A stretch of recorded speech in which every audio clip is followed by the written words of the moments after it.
ಬಿಡೆನು. ಆ ಮಾತು ಹೇಳಿದನಲ್ಲ, ತಾ ಹೇಳಿದನಲ್ಲವೇ.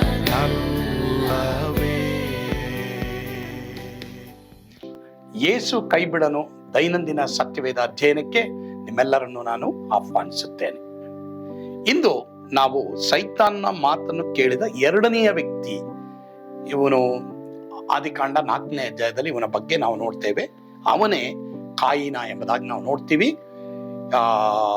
ಸೈತಾನ್ನ ಮಾತನ್ನು ಕೇಳಿ ಅವನೇನು ಅನುಭವಿಸ್ದ ಎಂಬುದಾಗಿ ನಾವು ಈ ಅಧ್ಯಾಯದಲ್ಲಿ ನಾವು ಕಲಿತೇವೆ. 4ನೇ ಅಧ್ಯಾಯ 1ನೇ ವಚನ ಓದ್ಕೊಳ್ಳೋಣ. ಆ ಪುರುಷನು ತನ್ನ ಹೆಂಡತಿಯಾದ ಹವಳನ್ನು ಕೂಡಲು ಆಕೆ ಗರ್ಭಿಣಿಯಾಗಿ ಕಾಯಿನನನ್ನು ಹೆತ್ತು ಯೆಹೋವನ ಅನುಗ್ರಹದಿಂದ ಗಂಡು ಮಗುವನ್ನು ಪಡೆದಿದ್ದೇನೆ ಎಂದು ಹೇಳಿದಳು. ಆ ದಿವಸಗಳಲ್ಲಿ ಮಕ್ಕಳನ್ನು ಹೆರುವುದು ಮತ್ತು ಮಕ್ಕಳಿಗೆ ಜನ್ಮ ನೀಡುವುದು ಒಂದು ಅದ್ಭುತವೇ ಆಗಿತ್ತು. ದೇವರು ಕಾಯಿನನನ್ನ ಕೊಟ್ಟರು, ನಾನು ಪಡೆದಿದ್ದೇನೆ ಅಂತ ಅವಳು ಹೇಳ್ತಾಳೆ. ನೋಡಿದ್ರ, ಅಂದ್ರೆ ಇದು ಹೆಮ್ಮೆಯನ್ನು ತೋರಿಸ್ತದೆ. ಯಾಕಂದ್ರೆ ದೇವರು ಮಗುವನ್ನ ಪಡೆಯುವುದಕ್ಕೆ ಸ್ವಲ್ಪ ಸಹಾಯ ಮಾಡಿದ್ದಾರೆ, ಆದ್ರೆ ನಾನು ನನ್ನ ದೇಹದಿಂದ ಮಗುವನ್ನ ಹೆತ್ತಿದ್ದೇನೆ ಎಂಬುದಾಗಿ ಆಕೆ ಇದನ್ನ ಹೇಳ್ತಾ ಇದ್ದಾಳೆ. ಇದರಿಂದ ಕಾಯನ್ನು ಹುಟ್ಟುವಾಗಲೇ ತಪ್ಪಾದ ಆತ್ಮಭಾವದಿಂದ ಹುಟ್ಟಿರುತ್ತಾನೆ. ರಾಂಗ್ ಸ್ಪಿರಿಟ್ ಇಲ್ಲಿ ನಾವು ನೋಡ್ತೀವಿ. ದೇವರ ಅನುಗ್ರಹದಿಂದ ಮಗುವನ್ನ ನಾನು ಪಡೆದಿದ್ದೇನೆ ಅಂತ ಹೇಳ್ತಾಳೆ. ಅಂದ್ರೆ ಇದು ಎರಡಕ್ಕೂ ಒಂದು ವಿಶೇಷವಾದ ಅರ್ಥ ಇದೆ. ದೇವರ ಅನುಗ್ರಹ ಇದೆ, ಆದ್ರೆ ನಾನು ಪಡೆದಿರೋದು ದೇವರ ಅನುಗ್ರಹದಿಂದ ಈ ಮಗು ದೇವರು ನನಗೆ ಕೊಟ್ಟಿದ್ದಾರೆ ಅಂತ ಹೇಳೋದು ಹೇಗಿದೆ. ಪಡೆದಿದ್ದೇನೆ ಅನ್ನೋದು ಅದರಲ್ಲಿ ಇನ್ನೊಂದು ಅರ್ಥ ಏನೆಂಬುದಾಗಿ ನಾವು ನೋಡುವಾಗ ನನ್ನ ಒಂದು ಪ್ರಯತ್ನ ಇದೆ ಎಂಬುದಾಗಿ ಆಕೆ ದೇವರ ಅನುಗ್ರಹದ ಬಗ್ಗೆ ಹೇಳ್ತಾಳೆ. ಸೊ ಇಲ್ಲಿ ನಾವು ನೋಡ್ತೀವಿ, ಅನೇಕರು ಹೆಮ್ಮೆ ಪಡೋದುಂಟು. ತಾಯಂದಿರು ಎಚ್ಚರಿಕೆ ಆಗಿರ್ಬೇಕು. ನೀವು ಗರ್ಭಿಣಿ ಆಗಿರುವಾಗ ನಿಮ್ಮ ಒಂದು ಸ್ವಭಾವ, ನಿಮ್ಮ ಒಂದು ತಾಳ್ಮೆ, ಪ್ರೀತಿ, ಇದು ಬಹಳ ಪ್ರಾಮುಖ್ಯ. ನೀವೇನು ಮಾತಾಡ್ತೀರಾ, ನೀವೇನು ಸ್ಪಿರಿಟ್ ಅಲ್ಲಿ ಇದ್ದೀರಾ, ಇದೆಲ್ಲ ಬಹಳ ಪ್ರಾಮುಖ್ಯ. ಆ ಮಗುವಿನಲ್ಲಿ ಆ ಒಂದು ಸ್ವಭಾವ ಆ ನರಗಳಿಂದನೇ ಏನಾಗ್ತದೆ, ಆ ಮಗುವಿಗೆ ಹರಿದು ಹೋಗುತ್ತೆ ಎಂಬುದಾಗಿ ನಾವು ನೋಡ್ತೀವಿ. ಅನೇಕ ಮಕ್ಕಳ ಬಗ್ಗೆ ನಾವು ಹೇಳ್ತೀವಲ್ಲ, ಇವ್ ತಂದೆ ತರ, ತಾಯಿ ತರ, ಅಥವಾ ಈ ಒರಟು, ಇದೆಲ್ಲ ಯಾರಿಂದ ಬಂದಿದ್ದು? ತಾಯಿ ತಂದೆಯಲ್ಲಿರುವಂತ ಆ ಸ್ವಭಾವಗಳನ್ನ ಆ ಮಗು ಕೇಳಿಸ್ಕೊಳ್ಳುತ್ತೆ. ಅದಕ್ಕೆ ಆ ಒಂದು ಅರ್ಹತೆಯನ್ನ ದೇವರು ಕೊಟ್ಟಿದ್ದಾರೆ. ಸೊ ಹೀಗಾಗಿ ಪ್ರಿಯ ದೇವರ ಮಕ್ಕಳೇ, ನಮ್ಗೆ ಏನೇ ದೇವರು ಕೊಟ್ಟಿದ್ರು ಇದೆಲ್ಲ ದೇವರ ಅನುಗ್ರಹ ಎಂಬುದಾಗಿ ಹೇಳ್ಬೇಕು. ಅಲ್ಲಿಗೆ ಸ್ಟಾಪ್ ಮಾಡಿ. ದೇವರ ಅನುಗ್ರಹ ಯಾವುದು ನನ್ನಿಂದಲ್ಲ. ಆ ರೀತಿ ನಾವು ಹೇಳುವಾಗ ಕರ್ತನ್ ಖಂಡಿತವಾಗಿ ತನ್ನ ಕೃಪೆಯನ್ನ ನಮಗೆ ಕೊಡೋರಾಗಿದ್ದಾರೆ. ಪ್ರಿಯರೇ, ಇವತ್ತು ಕರ್ತನ ಮುಂದೆ ದೀನತೆಯಿಂದ ನಡೆದುಕೊಳ್ಳ್ರಿ. ದೇವರೇ, ಎಲ್ಲಾ ನಿನ್ನ ಅನುಗ್ರಹ ಅಂತ ಹೇಳ್ರಿ. ಕರ್ತನ್ ಖಂಡಿತವಾಗಿ ನಿಮ್ಮನ್ನು, ನಿಮ್ಮ ಕುಟುಂಬವನ್ನು ಆಶೀರ್ವಾದ ಮಾಡ್ತಾರೆ. ಕರ್ತನ ನಾಮಕ್ಕೆ ಸ್ತೋತ್ರವಾಗಲಿ. ಆಮೇನ್. ಪ್ರಾರ್ಥನೆ ಮಾಡೋಣ. ಪರಮ ಪ್ರೀತಿಯುಳ್ಳ ತಂದೆ ಆದರೆ ನಿಮಗೆ ಸ್ತೋತ್ರ. ಹೌದಪ್ಪ, ನಮ್ಮ ಜೀವಮಾನದಲ್ಲಿ ನಮ್ಗೆ ಏನೇನು ಕೊಟ್ಟಿದ್ಯೋ ಅದೆಲ್ಲದಕ್ಕಾಗಿ ಸ್ತೋತ್ರ ಸಲ್ಲಿಸ್ತೇವೆ. ಯಾವುದು ನಮ್ಮಿಂದಲ್ಲಪ್ಪ. ಇವತ್ತೇನೇ ಒಳ್ಳೇದು ನಮ್ಮ ನಡೆದಿದ್ರು ಅದೆಲ್ಲ ನಿನ್ನ ಕೃಪೆ, ನಿನ್ನ ದಯೆ. ನಾವು ಬದುಕಿ ಉಳಿದಿರುವುದೇ ನಿನ್ನ ಕರುಣೆ. ನಾವು ಯಾವ ಒಳ್ಳೇದಕ್ಕೂ ಅರ್ಹರಲ್ಲ. ಏನಾದ್ರೂ ನಮ್ಗೆ ಒಳ್ಳೇದಾಗಿದ್ರೆ, ಒಳ್ಳೇದಾಗ್ತಾನೆ ಇದ್ರೆ ಇದಕ್ಕೆಲ್ಲ ಕಾರಣ ನೀನೇ ಅಪ್ಪ. ಯೇಸುವಿನ ಹೆಸರಿನಲ್ಲಿ ಪ್ರಾರ್ಥಿಸ್ತೇವೆ ಸ್ವಾಮಿ. ಆಮೇನ್. ಕರ್ತನು ತಾನೇ ನಿಮ್ಮೆಲ್ಲರನ್ನ ಆಶೀರ್ವಾದ ಮಾಡ್ಲಿ. ಯೇಸು ನಿಮ್ಮನ್ನು ಕೈ ಬಿಡೋಣ.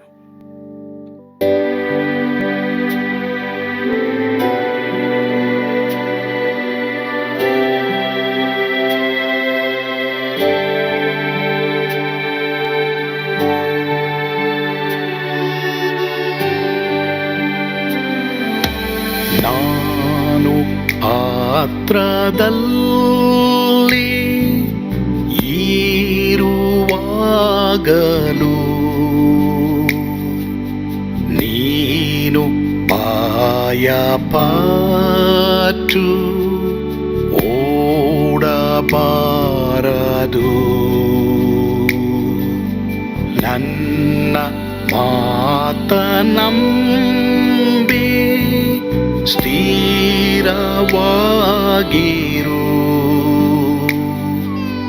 ನಿನ್ನ ಬಿಡಲಾರೆ, ಬಿಡೆನು ಎಂದೆಂದಿಗೂ.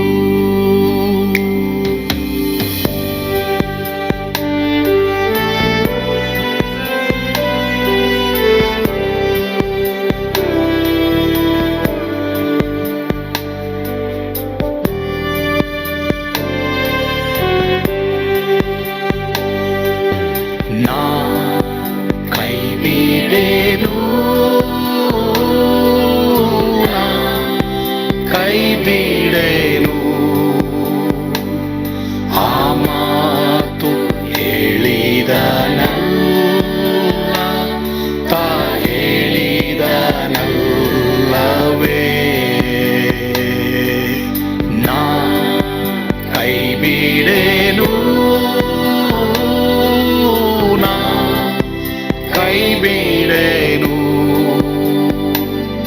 ಆ ಮಾತು ಹೇಳಿದ ನನ್ನ ತಾ ಹೇಳಿದ ನಲ್ಲವೇ.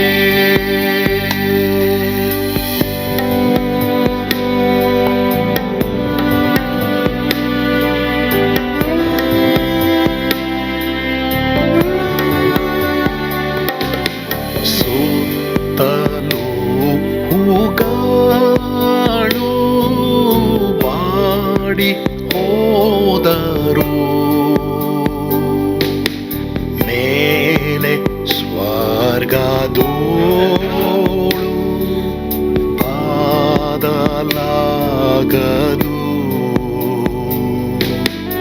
ಅಲ್ಲಿಂದೇಸು ಸ್ವಾಮಿ ಬಾರುವಾತನು,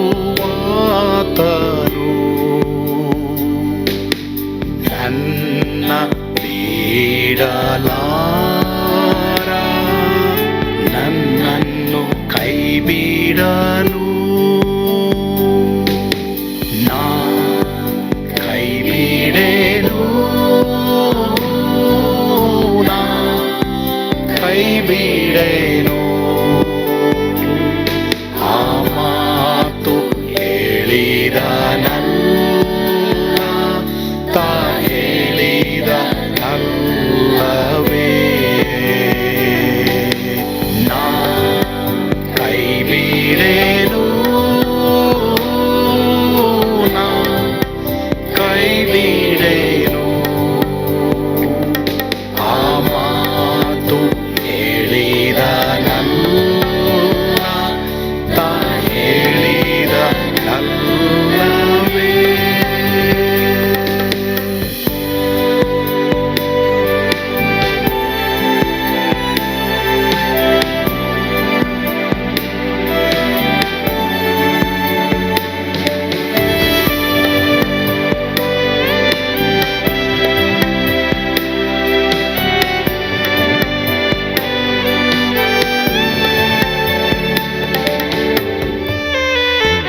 ಮುಂದೆ ಬಾಹು ಕಷ್ಟ ಬಾರುತ್ತಿದ್ದರು, ಭಯ ಪಾಡಲಾರೆ, ಸ್ವಾಮಿ ಇದ್ದಾನೆ. ಬಾಲವಾಗಿ ನಿಂತು ಹರ್ಷಗೊಳ್ಳುವೆ, ಸ್ವಾಮಿ ಬಿಡಲಾರ,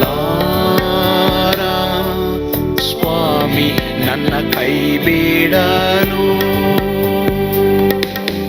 ನಾ ಕೈ ಬಿಡೆನು, ನಾ ಕೈ ಬಿಡೆನು. ಆ ಮಾತು ಹೇಳಿದ ನಲ್ಲ ತಾ ಹೇಳಿದ ನಲ್ಲವೇ. ನಾ ಕೈ ಬಿಡೆನು, ನಾ ಕೈ ಬಿಡೆನು.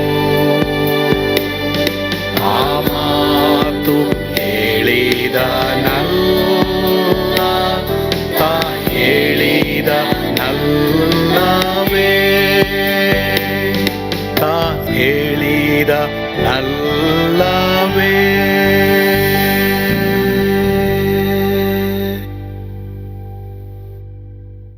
ನಾ ಕೈ ಬಿಡೆನು,